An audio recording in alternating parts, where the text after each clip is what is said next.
ઉભું કરવાની કવાયત એટલે કે જીએસટી કાયદો જીએસટી એટલે કે ગુડ સર્વિસ ટેક્સ ને લઈને આજે આપણે ચર્ચા કરવાના છે। આ ચર્ચામાં આપણી સાથે તમામ ચાર્ટર્ડ એકાઉન્ટન્ટ જોડાઈ ગયા છે। આપણી સાથે જોડાઈ ગયા છે દેવમભાઈ શાહ, તરંગભાઈ કોઠારી, હાર્દિકભાઈ શાહ અને સરજુભાઈ મહેતા। આ તમામ ચાર્ટર્ડ એકાઉન્ટન્ટ છે। સર, આપનું સ્વાગત છે। સૌથી પહેલા તરંગભાઈ, આપને પૂછવા માંગીશ કે જીએસટી જો લાગુ થઈ જાય છે તો તેની જોગવાઈઓ શું છે, કઈ કઈ મહત્વની જોગવાઈઓ છે? જીએસટી લાગુ થઈ જશે તો એનાથી દેશમાં ઘણા બધા જે કાયદાઓ છે, 14 થી વધારે કાયદાઓ છે, જેવા મહત્વના છે વેટ, એક્સાઇઝ, સર્વિસ ટેક્સ। આ બધા કાયદાઓ જે અલગ અલગ સ્તરે, રાજ્ય સ્તરે અથવા કેન્દ્ર સરકાર કોઈ બી ગુડ્સ અથવા સર્વિસ ઉપર લગાડે છે, તે દરેક કાયદાઓ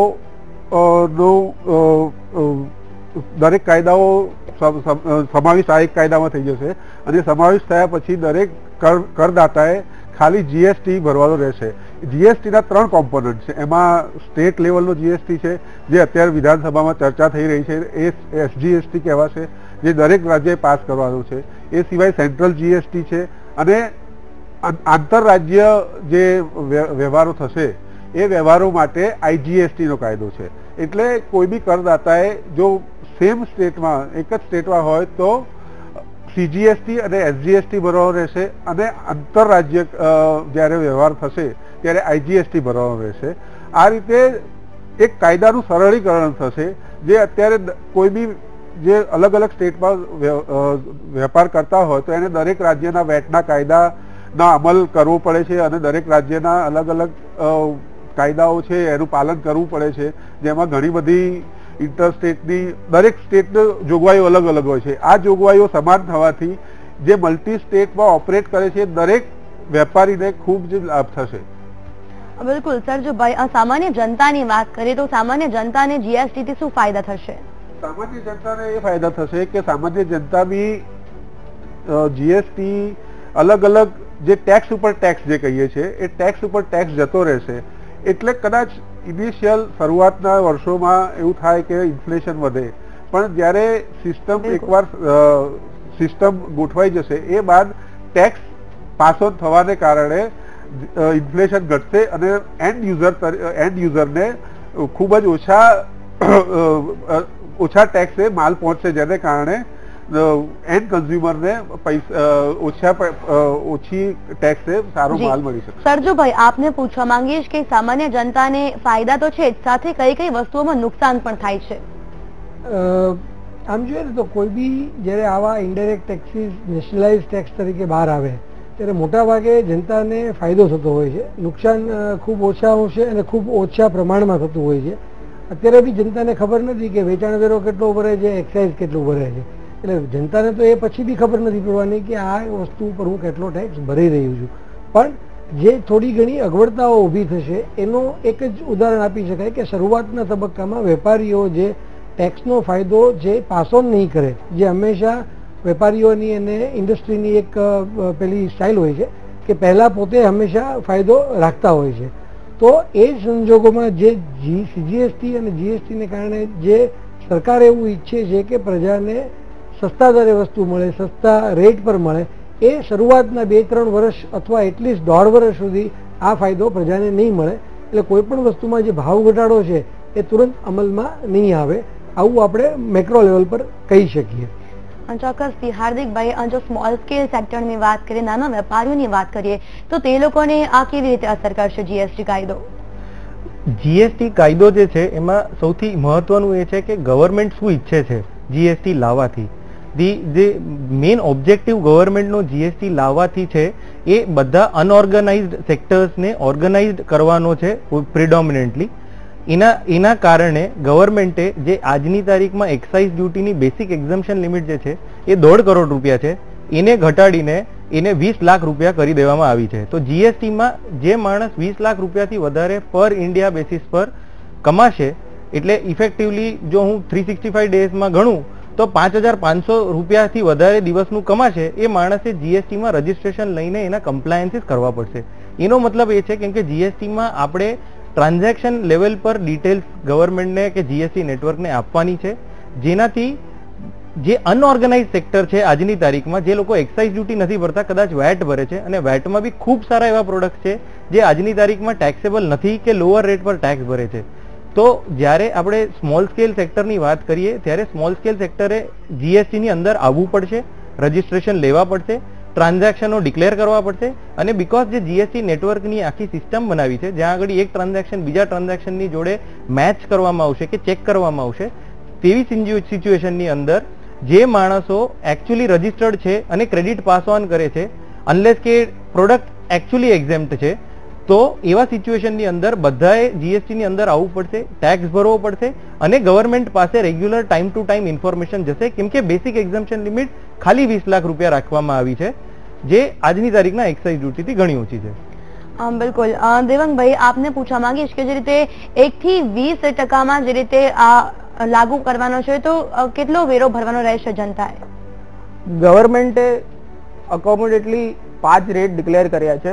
એક છે 0 રેટેડ, એક છે 5%, એક છે 12%, એક છે 18% અને એક છે 28%. 0 રેટેડમાં ગવર્મેન્ટે જેટલા પણ એક્સપોર્ટ ઓરિએન્ટેડ યુનિટ્સ છે કે જે માલ મેન્યુફેક્ચર કરીને એક્સપોર્ટ કરવા માંગે છે એ લોકોને 0 રેટેડમાં નાખ્યા છે. ઓવર એન્ડ અબવ એસીઝેડમાં પણ કોઈ પણ સપ્લાય થશે ગુડ્સ કે સર્વિસનું તો એમાં પણ એને 0 રેટેડ ગણવામાં આવ્યું છે. એના કારણે ગવર્મેન્ટ એક્સપોર્ટ અને એસીઝેડને ઉત્સાહ આપવા માટે તૈયાર છે. આપણે બીજી વાત કરીએ 5%ની, તો 5%માં જે સીપીઆઈ જે કન્ઝ્યુમર પ્રાઇસ ઇન્ડેક્સની આપણે જે ચર્ચા થતી હોય છે એમાં જેટલા પણ બાસ્કેટ ગુડ્સ હશે એમાંથી 50% એક્ઝામ કરવામાં છે અને એવા જ બેઝિક નેસેસિટી આઇટમને 5%માં લાવશે. બિલકુલ. સરજુભાઈ, આપ કઈ કહેવા માંગો છો? જે હાર્દિકભાઈ હમણાં વાત કરી નાના વેપારીઓ માટેની, એમાં એક પ્લસ પોઈન્ટ છે જે આ સરકારે એમાં મૂક્યા છે. એમાંનો એક પ્લસ પોઈન્ટ એવો છે કે જો કોઈ પણ વેપારીની ટર્નઓવર 50 લાખ સુધીથી વધારે નથી, 20 લાખ ઉપરના દરેક લોકોએ રજીસ્ટ્રેશન કરાવવું ફરજિયાત છે, પણ જો તમારું ટર્નઓવર 50 લાખથી નીચે છે તો તમે ગવર્મેન્ટને આ જે આની આટાકુટી જે છે ક્રેડિટ લેવાની આટાકુટી છે એમાંથી તમે બહાર નીકળીને ફક્ત એક નાનકડો એવો ટેક્સ લમસમ ભરી આપો તો તમારે મોટાભાગની ક્રેડિટ લેવાની માથાજીકમાંથી બહાર નીકળી જાઓ છો. તો એની માટેની મર્યાદા ગવર્મેન્ટે 50 લાખ રૂપિયા નક્કી કરી છે. અને સામા પક્ષે જે એક નાના વેપારીઓને જે નુકસાન થવાનું છે એ નુકસાનમાં એવું છે કે 20 લાખથી નીચેનું ટર્નઓવર છે એવા લોકો જ્યારે સર્વિસ આપે છે, મેઇનલી સર્વિસ ઓર્ગેનાઇઝેશન, નાના નાના કન્સલ્ટન્ટ છે, એનું બિલ છે એ વિધાઉટ રજીસ્ટ્રેશનનું હશે કારણ કે એને 20 લાખથી નીચેમાં ટેક્સ લેવાનો નથી. એ લોકો જ્યારે મોટા યુનિટ સાથે કામ કરી રહ્યા છે ત્યારે એનું બિલ જે વિધાઉટ રજીસ્ટ્રેશનનું છે એને કારણે મોટા યુનિટો એમની પાસેથી કામ કરવા થોડો ઘણો ખચકાટ અનુભવશે. આવું શરૂઆતના તબક્કે દેખાઈ રહ્યું છે. બિલકુલ. તો દર્શક મિત્રો, આ રસપ્રદ ચર્ચાને આપણે આગળ પણ યથાવત રાખીશું, પણ હાલ રોકાઈશું એક બ્રેક માટે.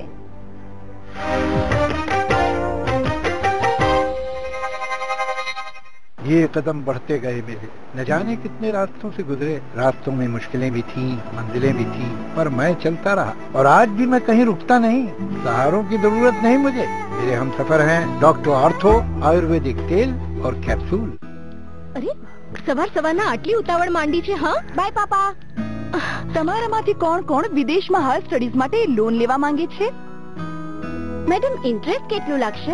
લઘુમતી કોમના જે પણ સ્ટુડન્ટ વિદેશમાં post graduate diploma, masters, MPhil, PhD જેવી હાલ સ્ટડીઝ માટે લોન લેવા માંગતા હોય તેમને ઇન્ટરેસ્ટ પર સરકાર સબસિડી આપી રહી છે. એટલે કે તમારી એજ્યુકેશન લોનનું ઇન્ટરેસ્ટ હવે સરકાર ચૂકવશે. મદદ અમારી, મંજિલ તમારી.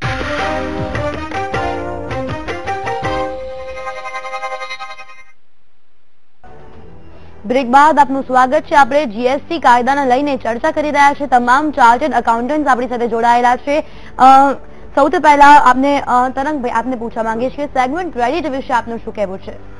સેગમેન્ટ ક્રેડિટ એ એવી વસ્તુ છે કે જે માલ ઉપર જ્યારે મેન્યુફેક્ચરિંગ થાય કોઈ બી વસ્તુ ત્યાંથી એ એન્ડ કન્ઝ્યુમર સુધી જાય ત્યાં સુધી દરેક તબક્કે અલગ અલગ ટેક્સ લાગે છે.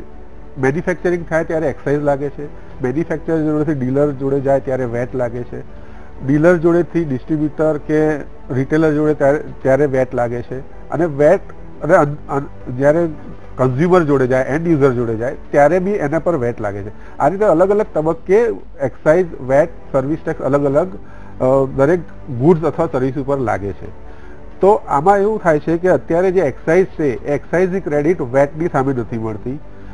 એ જ રીતે સર્વિસ ટેક્સની ક્રેડિટ ટ્રેડર્સ નથી મળતી, એટલે ટેક્સ ઉપર ટેક્સ થઈ જાય છે. અત્યારે કોઈ બી વસ્તુનું મેન્યુફેક્ચરિંગ થાય તો મેન્યુફેક્ચરર જે એક્સાઇઝ લગાડે છે એ એક્સાઇઝ ઉપર જ્યારે ટ્રેડર્સ જોડે જાય ત્યારે એક્સાઇઝ ઉપર વેટ લાગે છે. એટલે 100 રૂપિયાનો માલ હોય ને એમાં એક્સાઇઝ 12% લાગતી હોય તો જ્યારે ટ્રેડર્સ જોડે જાય ત્યારે 112 ઉપર 5% કે 15% જે વેટનો રેટ એ લાગે છે. એને કારણે એન્ડ કન્ઝ્યુમર સુધી પહોંચતા જે 3 કે 4 અલગ અલગ સાયકલ હોય તો એ દરેક સાયકલમાં ટેક્સ ઉપર ટેક્સ લાગવાથી અંતિમ તબક્કે જાય ત્યારે ઘણો બધો ટેક્સ ભરવો પડે છે અને એ ટેક્સ ઉપર ટેક્સ હોય છે. તો સેન્ડમેડ ક્રેડિટ એવી વસ્તુ છે કે આ જે મેન્યુફેક્ચરિંગ કોઈ બી વસ્તુ થશે તો એન્ડ કન્ઝ્યુમર સુધી જશે ત્યારે દરેક તબક્કે જે ટેક્સ ઉપર ટેક્સ લાગશે એ સેન્ડમેડની ક્રેડિટ રૂપે પાસ ઓન થશે અને પાસ ઓન થવાને કારણે અંતિમ તબક્કે જ્યારે એન્ડ યુઝર પર જશે ત્યારે જ એની ટેક્સ ઇફેક્ટ આવશે. એટલે ટેક્સ ઉપર ટેક્સની ઇફેક્ટ જવાથી એ સેન્ડમેડ ક્રેડિટની ભારણ દરેક વ્યક્તિ પર ઓછું થશે અને જેને કારણે માલ અથવા કોઈ બી ગુડ્સ અથવા સર્વિસની કિંમત ઘટશે અને એન્ડ કન્ઝ્યુમરને ઘણો સારો ફાયદો થશે. બિલકુલ સરજુભાઈ, દર્શક મિત્રોને એ જાણકારી આપવા માંગીશું કે ઘણી બધી વસ્તુઓ પર જીએસટી લાગુ પડશે, પણ એવી કઈ કઈ વસ્તુઓ નથી છે કે જેના પર જીએસટી લાગુ નહીં પડે? અત્યારના તબક્કે તો બેન એક 14મી સીજીએસટી કાઉન્સિલની મિટિંગની રાહ જોઈ જે 14મી મિટિંગ છે 18-19 મે, એ દિવસે એનું આખું લિસ્ટ બહાર પડશે. અત્યારના તબક્કે એવું કહી શકાય કે જે બેઝિક જીવન જરૂરિયાતની જે વસ્તુઓ દેખાય છે એ વસ્તુઓ સિવાયની બધી જ વસ્તુઓ પર જીએસટી લાગુ પડશે. બેઝિક જીવન જરૂરિયાતની વસ્તુ એટલે કે દૂધ છે, ખેત ઉત્પાદકો છે, એનાથી બી વધારે નીચે જઈએ તો બેઝિક જરૂરી જે બાળકોને રિલેટેડ નાની નાની વસ્તુઓ, જે બાળકોનો પોષણક્ષમ ખોરાક છે, એ બધી જ વસ્તુઓને છોડીને મોટાભાગની વસ્તુઓ ઉપર જીએસટી લાગુ પડી જશે. અને જેટલા તબક્કા ઉપર અત્યારે જે વસ્તુ ઉપર સેલ્સ ટેક્સ છે કે એક્સાઇઝ છે એ બધી જ વસ્તુઓ ઉપર તો જીએસટી ઓટોમેટિક આવી જ જવાનો છે. એટલે બકાત રહેલી વસ્તુઓનું લિસ્ટ આપણને 18 અને 19મી મે બહાર પડી જશે ત્યારે મળશે આપણને. જી બિલકુલ. હાર્દિકભાઈ, આપે જે અમુક રકમ જણાવી હતી તેની મર્યાદા જણાવી હતી, તો શું આ વખતે એ મર્યાદામાં કોઈ ફેરફાર થઈ શકે છે? ના, હવે એ મર્યાદા જે છે બેસિક એક્ઝમ્પશન લિમિટ છે જે 20 લાખ રૂપિયાની છે એમાં કોઈ ફેરફાર થઈ શકે એમ નથી, કેમ કે જે લો છે, જે કાયદો છે એ કાયદો સીજીએસટી નો કાયદો લોકસભામાં રાજ્યસભામાં પાસ થઈ ચૂક્યો છે, જેને પ્રેસિડેન્ટે પણ અપ્રૂવ કરી દીધો છે અને ગુજરાત આજે કદાચ 10મું રાજ્ય બનશે જે અપ્રૂવ કરી દેશે સ્ટેટનો જીએસટી નો લો. એટલે ઇફેક્ટિવલી આ લો હવે બની ગયો છે.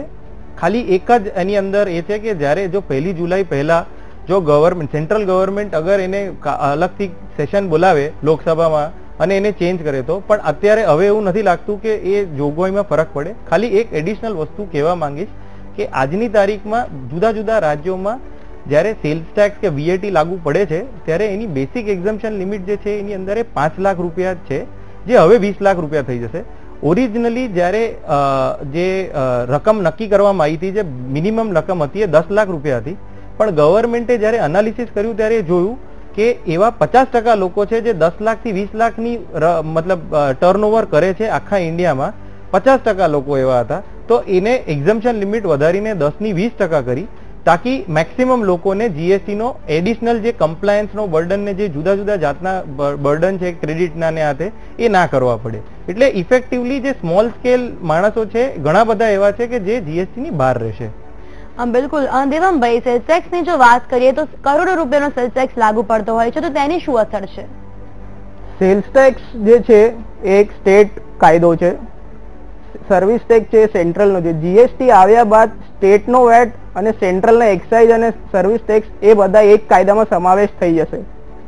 તો જે સ્ટેટ છે એમાં તમે ટ્રાન્ઝેક્શન કરતા છો તો વેટ આજની તારીખમાં લાગે છે, તો જીએસટી આવ્યા પછી એની ઉપર જીએસટી લાગશે. અગર તમે વિધિન સ્ટેટ કામ કરો છો એટલે ગુજરાતની અંદર તો 2 ટેક્સ લાગશે, એક છે એસજીએસટી અને એક છે સીજીએસટી. અગર તમે ઇન્ટરસ્ટેટ ટ્રાન્ઝેક્શન કરો છો તો આજની તારીખમાં સીએસટી લાગતું હોય છે, એની બદલે આઈજીએસટી થી રિપ્લેસ થઈ જશે. એટલે જીએસટી આવવાથી એક ટેક્સ એક નેશન આપણે કહેવાય, પણ એક ટેક્સની અંદર એના 3 બાયફર્કેશન છે, એ છે એસજીએસટી, સીજીએસટી અને આઈજીએસટી.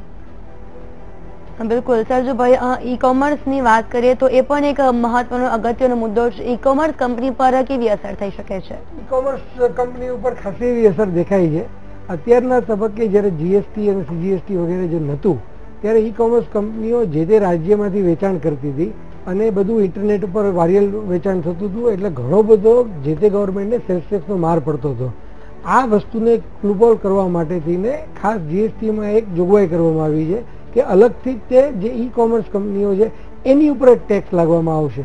જનરલી ઈ કોમર્સ કંપનીઓ છે ને ખાલી ફેસિલિટેટર છે, એ એમ કહે છે કે હું તો વેચાણ કરતી જ નથી, પણ આ તબક્કે હવે જીએસટીમાં ફક્ત અને ફક્ત ઈ કોમર્સ કંપનીઓના ઓપરેશન ઉપર પણ જીએસટી લાગુ પડી જશે. એટલે જોવા જઈએ તો ઘણી બધી કંપનીઓને જે અત્યારે જે બહુ મોટા મેગા સેલ મોટા મોટી વસ્તુઓ ઈ કોમર્સમાં વેચાઈ રહી છે એને બી આ જીએસટીના દાયરામાં આવી જશે. થોડી ઘણી અસર એ લોકોને પડશે. બિલકુલ. તરંગભાઈ, આપને પૂછવા માંગીશ કે જીએસટી જો લાગુ થઈ જાય છે તો દેશની આર્થિક સ્થિતિમાં શું સુધારો આવી શકે છે?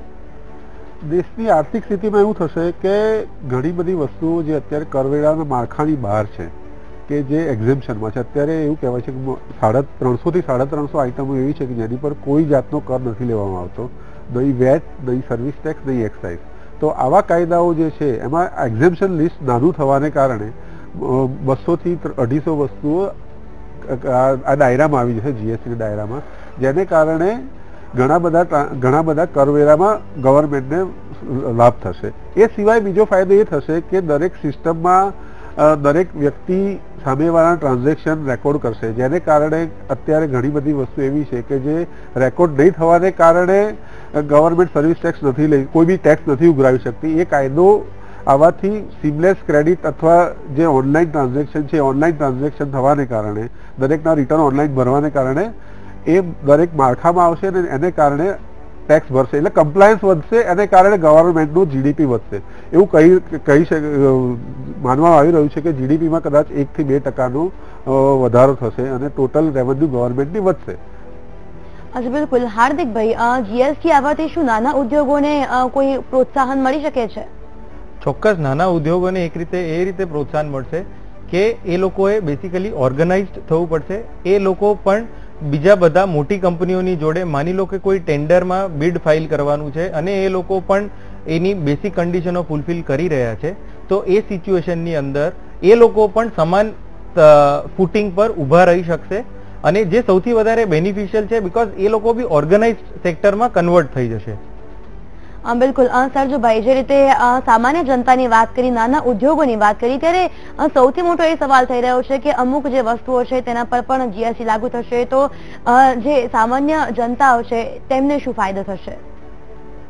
એ ટેક્સ લાગુ પડવાથી સામાન્ય જનતાને ફાયદો નથી થતો, કારણ કે સામાન્ય જનતાને તો જે વસ્તુ પર ટેક્સ નથી ભરતી એની પર બી ટેક્સ ભરવાની આવશે તો થોડી ઘણી મોંઘવારી એ વસ્તુમાં વધશે. પણ ઓવરઓલ તમે જોવા જાઓ તો જે બધી જ વસ્તુઓના લેવલ પ્લેઇંગ ફિલ્ડ ઉપર ભાવો ઘટશે. અત્યારે જે સ્ટેજ વાઇઝ ટેક્સ લેવાતા હતા, ઇન્ટરસ્ટેટ ટેક્સ, અલગ અલગ ટેક્સ લેવાતા હતા, એને કારણે અલગ અલગ ભાવો જે પ્રવર્તમાન હતા એની બદલે સમગ્ર દેશમાં એક સરખું ટેક્સ માળખું હોય. કોઈ પણ વસ્તુ તમે આજે ભાવનગરમાં લો, સાવરકુંડલામાં લો, અમદાવાદમાં લો, મુંબઈમાં લો કે દિલ્હીમાં લો, બધી જ જગ્યાએ એક જો સરખી ભાવે મળતી હોય તો એનાથી લેવલ પ્લેઇંગ ફિલ્ડ એક વધે છે. એને કારણે ગવર્મેન્ટ અને વેપારીઓ જે ફાયદો પાસ કરશે એ ફાયદાને કારણે પ્રજાને બધી જ વસ્તુઓ ઓછા ભાવે મળશે. બિલકુલ. આપ તમામ સ્ટુડિયોમાં ઉપસ્થિત રહ્યા અને આ જાણકારી આપી તે બદલ થેન્ક યુ સો મચ. તો દર્શક મિત્રો, આજે આપણે જીએસટી અંગે ચર્ચા કરી. જીએસટી જ્યારે અમલમાં આવવા જઈ રહ્યું છે, ખાસ કરીને એક તરફ મોંઘવારી વધી રહી છે તો બીજી તરફ જીએસટી જ્યારે અમલમાં આવશે ત્યારે શું ફાયદા છે, શું નુકસાન છે તે તો પછી જ ખ્યાલ